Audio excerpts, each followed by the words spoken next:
I first want to thank Danielle, Sullivan, and Brent Smith so very much for being with us today. And thank you for those of you who have hopped on.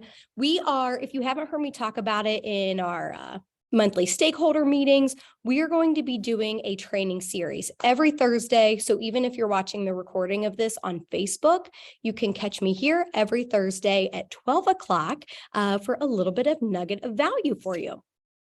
So today is systemizing your business, the systems you need in real estate. We're also going to be touching a little on salesperson versus business owner, which segues perfectly into systemizing your business. So without further ado, I would love to introduce Danielle and Brent. How are you guys? Hey, Jill. Thanks for having us. Hi, Rick. Absolutely. How are you? Doing good, Jill. Thanks for having me. So before I give them the platform, I think we have talked a little bit here at the Market Center. We are going to be offering what's called a teamerage, which is essentially like real estate of the future. It's going to give agents who maybe need a little more support of a team, yet they want to be solo. It's a really nice in-between and a great home for many agents. I will give Danielle and Brent a minute to, or however long you need to talk about it and let us know what it's about. What type of agent is it for? Perfect. Brent, you want me to start and then you can piggyback? Yeah, go ahead. Okay, cool. So I've been with KW for a little over 5 years now, actually closer to 6. And I think for the duration of my time here and probably the rest of you guys and your time here at KW, they've always given this option of, and most brokerages give this option of when you come into the brokerage, you get to join a team or you get to be an individual agent. And as this market is shifting, which we are going to talk through on this call today, Keller Williams has decided that there needs to almost be there needs to be this in the middle place. And what they've decided that's called is teamerage. And I would say the perfect person for this is somebody who wants to be an individual agent and wants to keep their branding and wants to keep their identity because A, they've grown a business around it, or B, they want to grow a business around it if you're a newer agent getting into the industry. And it's somebody who also wants services provided, they want leverage, they want leads to grow to the next level. And so it's, I feel like when we talk about it, there's this individual agent, there's this team option, and this is kind of right in the middle. And that's what we're partnering with market centers across the United States for. So right here in Sullivan, Ohio, we're doing that. And Brent is leading it. So Brent, do you kind of want to talk about what you're going to be doing with these agents? Yeah, so I think your description there summed it up perfectly. I think it's a good in-between for someone that is looking for the added kind of structure, coaching, some of the benefits that a team offers as far as lead gen and things of that nature, but while still maintaining a sense of, independency of a solo agent. So, we look forward to getting that up and running and offering, the structure, the coaching that's going to be needed to help people take their business to the next level and work with them on systems and processes to really see them, take those next steps. And we're excited for it. And fun fact about Brent, if he is not going to brag on himself, I will. So since his time in real estate, I actually had the privilege of working with him on a team I was on prior to coming here. And he is by far and wide, he is the top agent. Always his sales are off the charts. And before he was in real estate, he had, Brent, did you have 20 years in leadership? Yeah, as previous life, worked in the landscape industry and operations and sales management roles for 26 years. Mm-hmm. So I had the opportunity, the team I was on, see his natural leadership skills, and I couldn't think of anybody better to help launch that here than him. So thank you for being here. Thanks, Jill. Yes. Okay. So I quickly wanted to show you guys some stats. So the reason I'm talking or want you to see these is if we're not in the market every single day and knowing what's going on, we're already behind the 8 ball. Now, these stats are from NAR. And as you know, in real estate, we're always looking at the month behind. And so we're still November because we're not going to get December stats until about mid-month of January. So this is the most up-to-date on NAR right now. What I wanted to focus on over this side here, when we look at our month over month and year over year, this was astonishing to me. And it's funny because I feel like we have said the market's shifting, and we've all felt it in our business slightly. Now, this is NAR specifically on this side. So this is covering the United States, but to see year over year, our existing home sales down by 35% was huge. Like I was flabbergasted when I saw it. And we can see over here, months of inventory has went from 3.3 months down to 2.1 months. That was expected. And I feel like I've seen that in local stats, but to see this one here is actually down 35% really blew my mind. Also, not that I'm a lender, but I think this is really important because these were surprising to me as well. And this is specific to our counties here. So Cuyahoga County in November of 21, the average mortgage payment was $619. When we moved to November of 22, average mortgage payment was $976. Again, I think seeing these in black and white, we all know rates have increased. But to see on average, if somebody's buying this year as compared to last year, it's up. I think that was like 32%, it said. That's a huge jump. And then in Summit County, even slightly larger jump, we went from 660 as the average payment to 1,044. That's crazy. So I would encourage you guys to, if you can go to NAR.com. We also have access to trend graphics if you want to check your local market, MLS. If you need help finding these stats, let me know because I am happy to navigate those for you. So like I said, I think it's really important before we talk about systems and structure to talk about characteristics of a business owner. I think the biggest difference between being a salesperson and being a business owner is salespeople tend to look at revenue where business owners are going to look at profit. And what I mean by that is you'll see agents talk about my GCI was 200,000 or my GCI was 100,000. What you're not taking into account there is what was your actual revenue? What did you walk away with? And, you know, when we are just focusing on being a salesperson, getting the job done, it's very tactical. It's very looking at each transaction for what it is and not ahead for the future of your business. So we're going to go through some characteristics of a business owner. Number one is confidence. Confidence comes from knowing yourself and your abilities, where arrogance makes you blind to weakness. Confidence accepts and acknowledges those weaknesses. Something I want to add here is I always preach this. You guys have probably heard me say it in a stakeholder meeting already, but every single agent, if you have your license, if you're on this call, wherever you are, everybody has their own superpower and something that makes them great in this industry. So I think really understanding what are your strengths, what make you unique as an agent, and running with that, knowing what that is, I think helps build confidence too. Danielle, anything you would add in confidence? I was just going to add, I think if you've been on a few KW calls, you probably hear this a lot, but time on task beats talent every time, right? And so ensuring that you're doing the things that you know that you should be doing. It's confidence of what you're doing, how you're doing it, when you're doing it. I also think it's not ego. There's enough ego in this industry and we don't need any of that. I just saw something on a Facebook that said, like, I don't need to post what I did in 2022 because you don't actually care what I did in 2022. And it's not all about the amount of sales I did. It's how many people did I help? How many? And I think Someday at Your Market Center did it really well when they did their team recap of the year. It was this many people had huge life changes. This many people, you know what I mean? It's not an ego thing anymore. It's about confidence and understanding what you're doing. I think as we shift into this new market, understanding and knowing that market is going to be so important. And that's what's going to set the agent that is successful.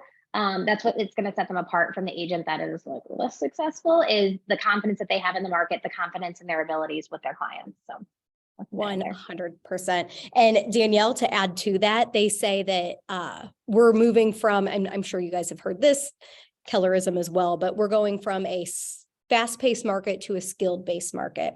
So what's going to bring you confidence is understanding the market, being in the MLS every day, knowing what's happening so you can speak confidently with your buyers and sellers. Thank you for that. Number 2, we have persistence.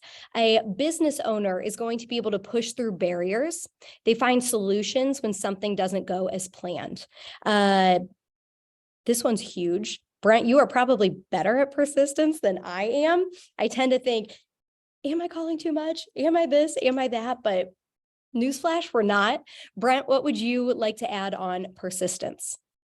So I think persistency is key, but it's also super difficult because there's that fine line on, am I being persistent? Am I giving them exactly what they need, or am I being overbearing or pushy? And nobody likes a pushy salesperson or a pushy person in general. So finding that balance is key. And I think part of finding that balance is knowing why you're doing what you're doing and having that why be great enough that it drives you to consistently be persistent day in and day out in the tasks and the things that you have to do. In the call or in the video that I watched, the gentleman talked about, getting restraining orders, calling so much somebody's going to, put a restraining order on you. So, I mean, that's kind of funny when you say it like that. But the truth is you can call too much to where they just find you too pushy and they don't want to work with you anymore. So, one thing I always try to do is, like, every time I talk to, one of my clients, get a clear future, what that next step looks like. So if we're doing just having a phone call talking about something, maybe they're asking for something, I'm going to send you these. And if we don't talk again by Wednesday, I'm going to give you a call Wednesday afternoon. Is that okay? And just instead of saying, hey, I'll follow up with you, let them know when you're going to be following up with you. That way you're still being persistent, but they're expecting it. It's not catching them off guard. You're not being pushy. I love that. Clear expectations is huge. If you are watching this and taking notes, I would star that and write that down under persistent. Number 3, we have goal-oriented. Achievable goals come from careful planning, research, and honest communication with everyone involved. You guys, setting goals is your scoreboard. I would be lost without them. And I would like to congratulate any of you who are on the call. You are already a goal-oriented person because you're diving into your business. Danielle, anything you would add as far as being goal-oriented? Sure. I'm not going to talk about the 411. I'm not going to talk about the 135. I feel like we're all in business planning clinic, or we just came out of it for the last month. So I feel like we're all super focused right now, and it's January 5th. So we all should be. And just stay attached to those goals, because I feel like everybody right now has their vision boards. They have their numbers up on the board, and just make sure that you're staying attached to them. The only other piece of advice is make sure when you open your calendar that it's tied into your goals, right? If that goal is to sell 30 or 40 or 50 houses this year, and the only thing you have in your calendar this morning is to do laundry, then you need to make sure that your calendar is tied directly into your goals. Do you have that lead generation scheduled? Do you have that follow-up scheduled? Do you have, like Brent was saying, you call this person, you say, I'm going to call you back at Wednesday at 10. Make sure that you're doing those things and that it's on your calendar to do so. And I also just think, set your goals the way that you want to set them. Everybody does them differently. I tried the 411 for a while. It is not for me. I'm a person that has to put it in my calendar. I'm a person that needs to sit in front of me every day. I'm a person that drags my to-do list over to tomorrow. And so the 411 isn't the best for me. And I acknowledge that and I accept that. And so find the right thing for you and just make sure that it's tied into your end goal, and make sure you keep it up. Like, let's have this conversation in June and make sure that we're still attached to all of those goals, right? Exactly. I agree with that 100%. That's key. Like, whether it's quarterly, whether, semi-annually, whatever you're doing, you have to come back to those goals. Where's the gap? Are you ahead? Are you behind? And I have to tell both of you, I'm actually taking my own notes. I could better tie my goals to my calendar, Danielle. So thank you. And we all have to do laundry, right? Like, we do. Number 4, probably my least favorite, because sometimes I don't even like to look at the numbers, but being budget conscious is so important. Plan, set, stick to your budget, know your ROI, and know your ROI for everything. I think as business owners or having a real estate team or business, we're constantly looking at just a lead source. What's the ROI on that? But look at the ROI on your time. Like, you could literally, everything you spend time on in a day, everything you spend money on, know your ROI for it and what your expectations are. And Brent, I am curious, what would you like to add to this? So, yeah, I think naturally most people don't like looking at the numbers. They can be a little scary and intimidating at times, but the importance behind knowing them can't be emphasized enough. So I kind of always, like, my budget, I kind of always equate it to, a finish line. So if I bring in this much money and lay out all my expenses, my finish line is going to look like this. So when you think about a race, you're not going to start running a race if you don't know where the finish line is, right? So if January 1's the starting date and the gun goes off, if you don't have a finish line, you don't know what direction to run or why even start running. So I think it's really, it's really important to know that. So even just start with a simple one, put in, this is my anticipated, sales for the year. Here's my marketing, what I'm going to spend on marketing. Here's what I'm going to spend on client events, things, and just put together a simple one. And this is what it's going to leave me. Know your ROI on everything. Ask if you're, when it comes to marketing, if you get a call from someone you never talked to before, how'd they get your number? Was it off a postcard? Was it a billboard? Was it a business card? That way you can track what your ROI are on those things, and you can put your money where it's best suited and your time where it's best suited. And then as you build, you'll get down the road where you can use things like QR codes and distinct phone numbers when you're doing different campaigns for postcards, things of that nature. So that'll all track automatically for you. But up front, when you're just getting started, keep it simple. Absolutely. I love that, and great advice. I love the ask where anybody got your name from. That's huge, and track it. Number 5, being personable, knowing how to handle stress and won't take a bad day out on somebody around you. They're great at building relationships. Being personable obviously is huge, because if the relationship isn't there, the business probably isn't going to be there. And knowing how to, not saying you have to be best friends with everybody, but being able to tailor your communication style to those you're working with. Danielle, what would you add on personable? Well, it's funny that you said your communication style, because I think we all know, if you've been in the industry a little bit, you've probably completed a DISC assessment. And if you haven't, I suggest that you do. And Jill, I think you guys just did a training on this. So I think it's kind of twofold. Like, people do business with people they like, know, and trust, right? And so I think moving into this, I know as a high I on that DISC personality that I like to be around high I's, and I like to communicate, and I best communicate with them. And when I sit in front of somebody who is that higher C personality, I need to tone it down a little bit. I need to slow down a little bit. I need to look at the numbers a little bit more. And so I think for us, as we shift into this next market, I think it's going to be a relationship market, and I think it's going to be one where we have to hone in on the client's needs and on that relationship that we've built with them. And so we have to adjust who we are a little bit to make sure that we're presenting ourselves the right way in front of them. The only other thing I would add to that is, with that relationship business, as we move into 2023, let's not just focus on those hot leads, right? Make sure that you're keeping in touch with those warm leads, and that you're nurturing those cold leads, and that you're still providing value to them, and you're still in relationships with them, because that that relationship and that personality that you're bringing and that that consumer experience is going to get you the business, in my opinion, this year more than it has before. I think before it was easy for us to get clients, or easier in the last 2 years. And I think that's going to shift in 2023. Absolutely.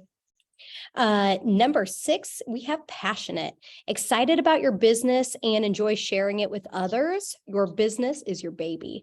It's funny. I think my friends, after a while, once I was in real estate, they'd be like, okay, Jill, the floor is yours. What do you want to tell us?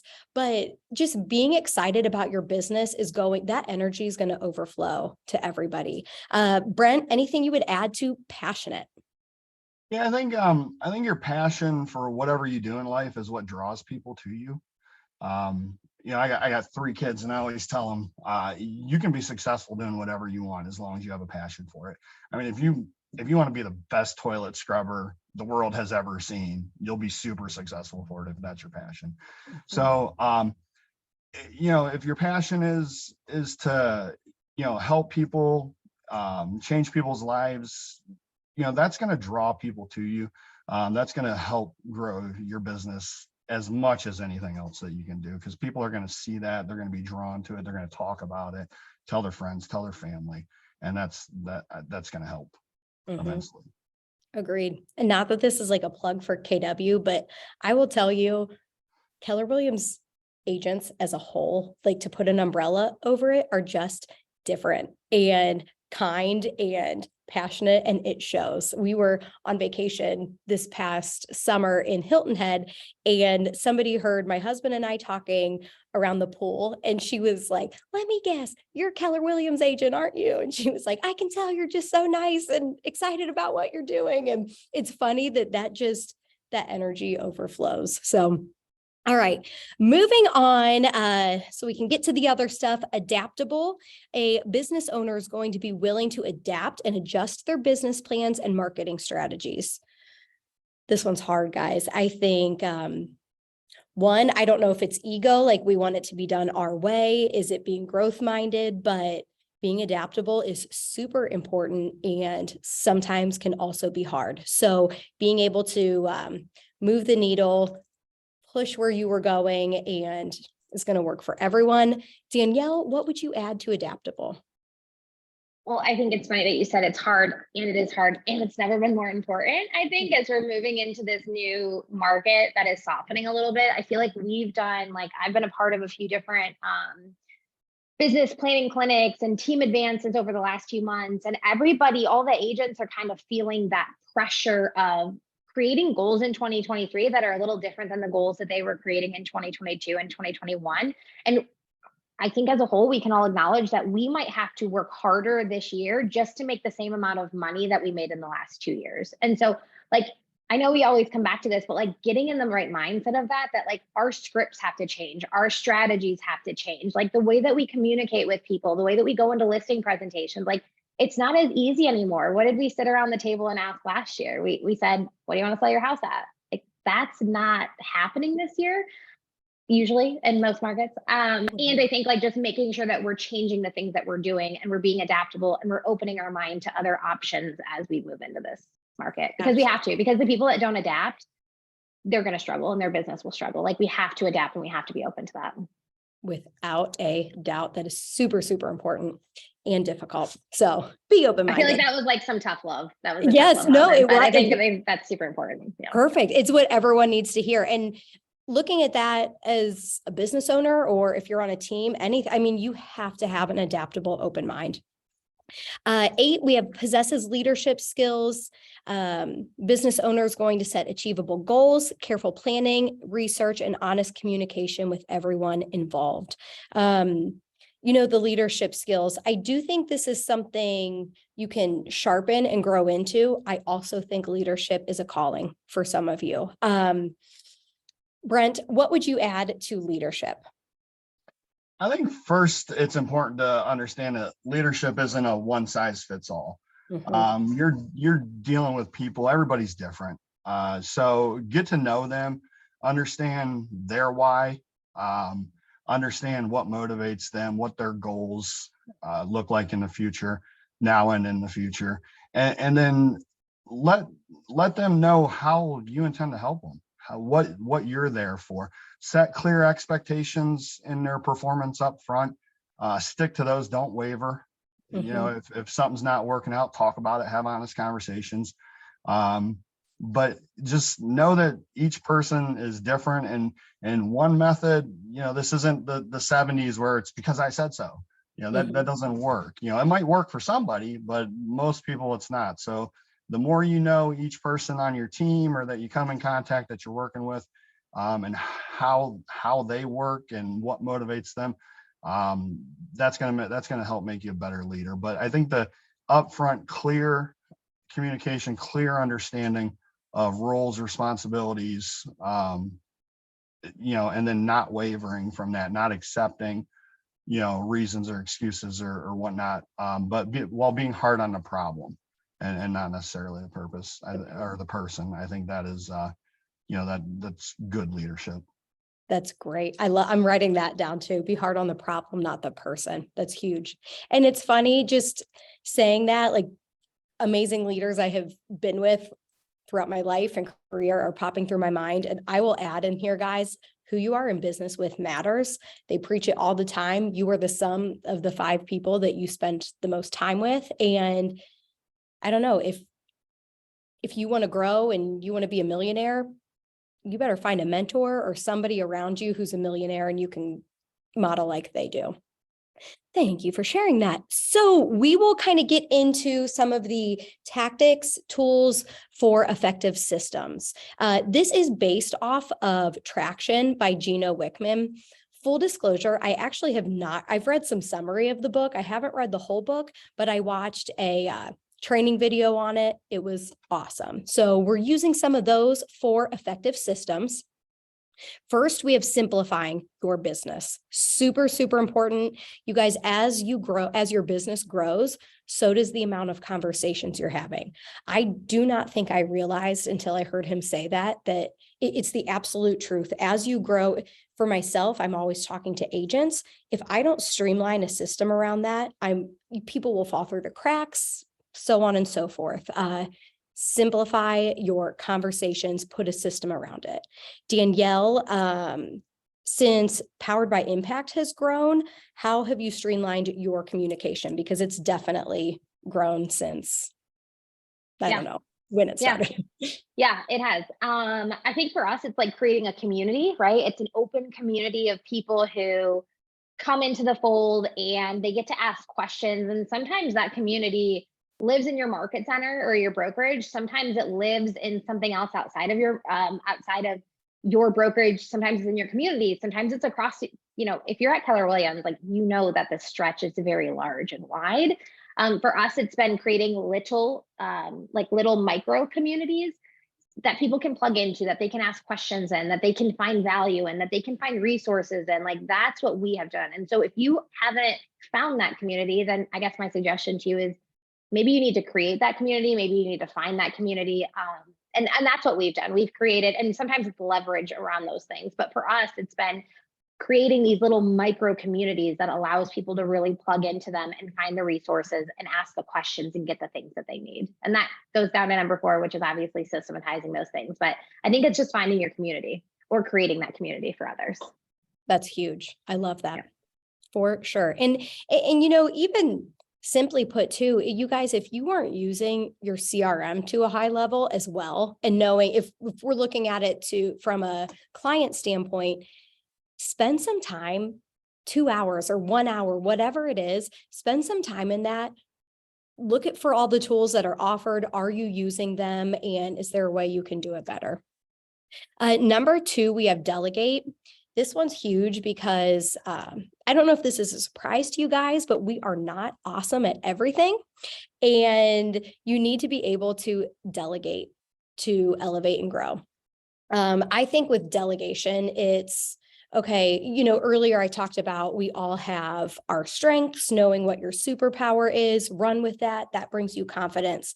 In delegation, it's knowing where am I falling short, or if you are perfect, what are you not doing at a high level, or what doesn't bring you joy, and take count for what all of those things are, and that's what you can delegate. Brent, how has delegation helped you grow in your career? Whether it's real estate or your previous. Well, I think first of all, delegation is probably the hardest thing. I mean, who can do it better than yourself, right? Mhm. So I think it's important to understand that you can't do everything. If you're not handing things down to be done, then you're not focusing on something that is going to help take your business to the next level or take yourself personally to the next level. So when delegating, in my mind, you got two things you can do. One, spend time up front training the person you're delegating it to so that they know what they're doing. And then that extra time up front is going to pay huge dividends every time they have to repeat that, process for you down the road. Or if, like a lot of people, you think, well, if I'm going to spend the time training them, I should just do it myself. Then give it to them and let them go. And keep an eye on them and understand that there's more than one way to skin a cat. Don't let them go off the rails, but keep an eye on them. Wait till they get to the finished product and see what that looks like. And it might be the same finished product that you were going to do. They just took a different path, and maybe you'll learn something. So that's also empowering to the person when you do that. But I think what you said is that we're not all perfect. Don't surround yourself with yes people. It's okay to have people with different mindsets, different thoughts, how to tackle things differently than you. It helps both parties grow that way. It sure does. And I love that you said giving that to them, and if they want to do it a different way, but it still brings the end result. You said the word empowering, and it 100% is empowering. And I was just reading, I recently got I think it's an old book, but the John Maxwell Daily Reader, he has a leadership version. And one of the days recently talked about success through others and how we will all grow as leaders when those you work with are succeeding. Like when you help them succeed to their goals, you're going to grow. So delegation is, although it can be hard, it's so important and definitely brings success through others. Yeah, last thing I would say on that is if you're gonna give it to them and let them go, there are non-negotiables that you have to have in place up front. They can't, you can't allow them to do something quote unquote shady to get to the end result that doesn't align with your values. But outside of that, just watch them. Just like I said, don't let them get too far off the rails where they're going in the complete wrong direction, but see what they come up with. Absolutely. That's great. Number 3, we have predict. This goes along with the goal setting, but if you guys are not in your business predicting short and long-term happenings, you're behind the 8 ball and you're missing an opportunity in being able to predict what business is going to be in the future. We all say, the results that I'm doing now are going to come to fruition in 6 to 8 weeks. So being able to know the task, know what you're spending your time on, predicting what's going to happen, and also being able to predict what happens in the market. That's not just your own business. Being in the market every day, you're going to have a better understanding of what's to come next week, next month, next year. Danielle, what are you guys, what kind of things are you predicting? Because some people might look at this and be like, I don't know what to predict. Any insight on this? Anything you guys are predicting or measuring it powered by impact? Yeah, sure. Obviously we're predicting a shift, right? Everybody is. I think Keller Williams was predicting it months ago. And because of that, they kind of rolled out this Teamridge model because agents are looking for something to hold on to, right? While we can't change what's coming, right? We can change how we do business. And I think for us, that's what we're predicting is going to happen. Agents need to start changing the way that they do business. While there was an influx of agents over the last few years, that is going to change. I think the clients will be looking for options. So I think moving into 2023, we're predicting that your clients are going to be looking for options. Kind of like I said earlier, you could walk into a listing presentation and you could basically say, what do you want to sell your house at? And you could probably get that Now sellers are looking up and their houses are sitting a little longer. You need to be the agent that goes in there and offers a different solution. And whether those are the different iBuyer programs, the 72 sold that Keller Williams is rolling out, we have a few of those. They're called MOFRs. If you haven't heard that, it's a fun word. It means make offer for immediate response. We have a few of those that we're rolling out for the teams that we partner with, because sellers want options and they've never needed them more than when they do right now. So I think clients want options in 2023. That's something that we're predicting. And then I touched on it earlier, but relationships are more important now than they ever have been. So as the market is shifting, making sure that you're still cultivating those relationships, because while we can't change the market, we can change the way that we do business. We can change our activities. We can shift them a little bit. I think agents will join teams. So if you're a team owner in business and you're looking for growth, I think you should start talking to those licensed agents, maybe agents that you're doing deals with, agents that are getting into the industry, because they are looking for something to hold on to. They are looking for that stabilization in 2023. So those are a few things. I think agents are looking for teams. I think clients are looking for options. Absolutely. Thank you so much. And, I love that when we're looking at predictions, something I heard, I'm sure everyone has maybe heard this, Jason Abrams or other people were talking about, the pizza app. You can now see when it's done, when the driver's bringing it, all the systems. I think paying attention to what is not even real estate related, what are consumers loving right now? And it's immediate response. So whether a pizza company or Amazon or somebody is doing something right, that will always translate to how your clients want to operate and do business. So kind of seeing that and how do I tie that into real estate and being ahead of the game. Thank you for that, Danielle. And Systemize.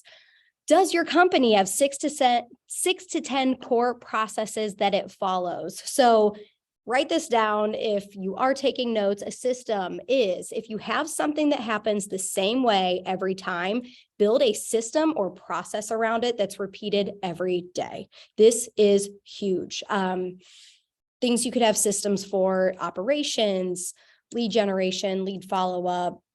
The list goes on and on.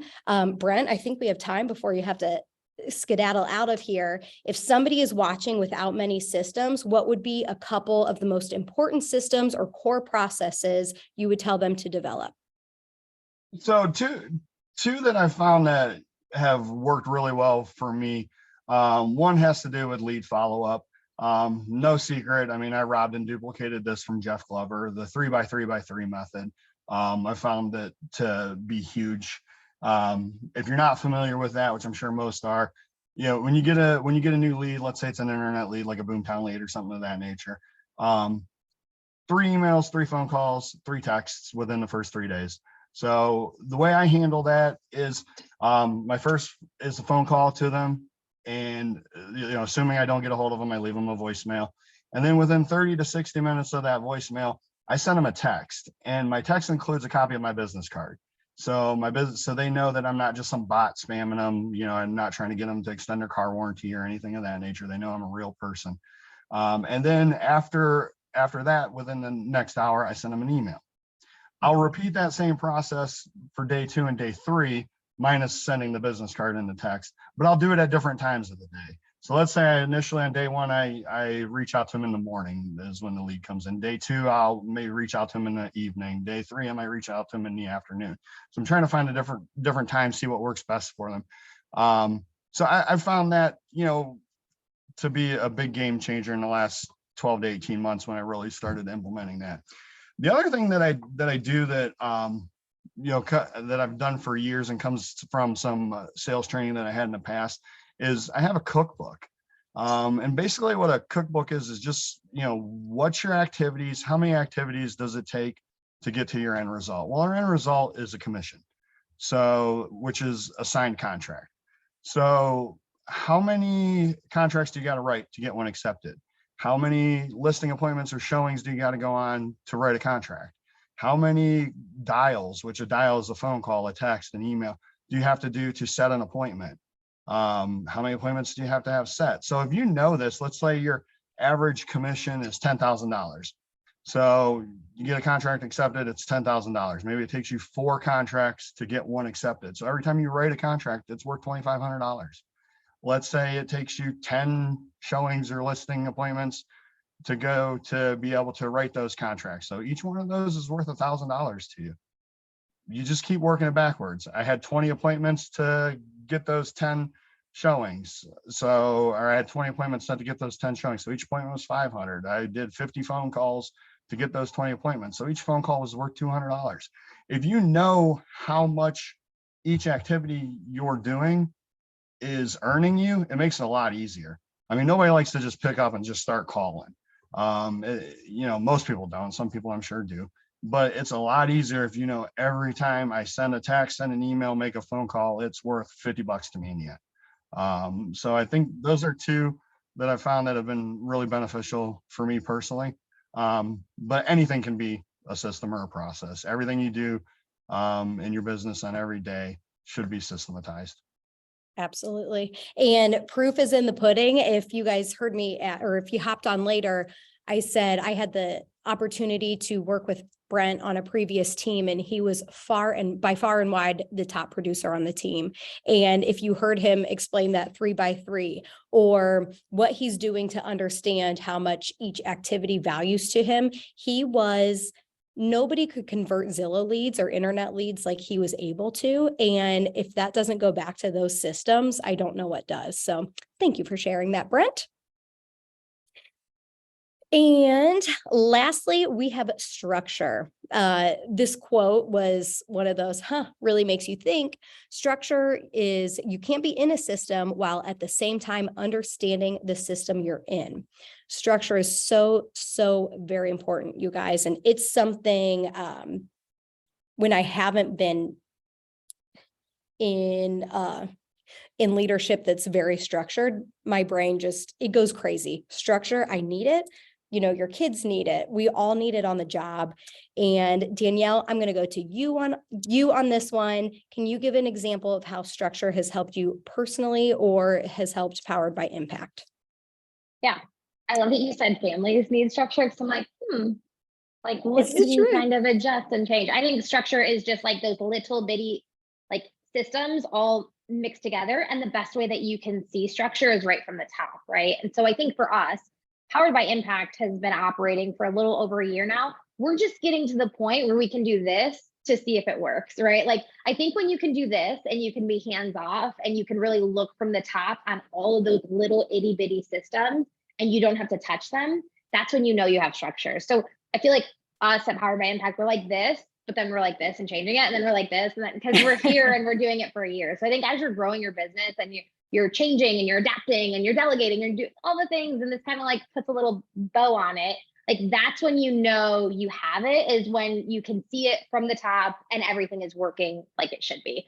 And so for us, that's what it is. Does this system work? Does it need change? But also understanding that you're not in charge of those systems. So you have to trust the people. You have to leverage those things off. And then when you can really do this and look back and see, that's when you know that you have structure. When all those things and all those people in your world are kind of collectively working to create this monster, if you will, that is your real estate business and your and maybe your team, if you're on a team or you're working with a team or you're building a team or whatever that looks like. So yeah. Absolutely. And not to even throw Jose's name in here, but Jose is behind Powered by Impact. And it's funny because I started my real estate career with him, and then through different opportunities, I took a couple opportunities that weren't under his leadership umbrella. And I can't tell you how much I learned the hard way. Nothing bad about anybody, but how much being under that umbrella of structure helped me as an agent. It helped me in leadership. It was so, so very important. So yeah, thank you. He's the people of systems. Maybe it's not him, but it's all the smart people that he surrounds himself with. Their systems are amazing. So 100%. Absolutely. So I thank you guys so, so very much for being on. This was fantastic. I think I might see a chat here. Oh, okay. That was just Brent. I know he has another appointment. So he thanked everyone for being here. Before we close out, is there anybody have any questions, any ahas, anything we want to talk about before we close out?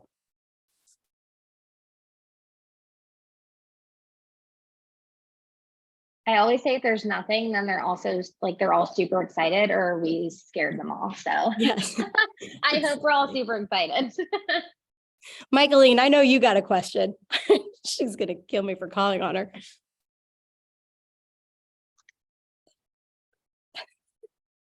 Honestly, I don't. But thank you, Danielle. I really appreciate this because I think that a lot of people, we all kind of wondered, what is this all about?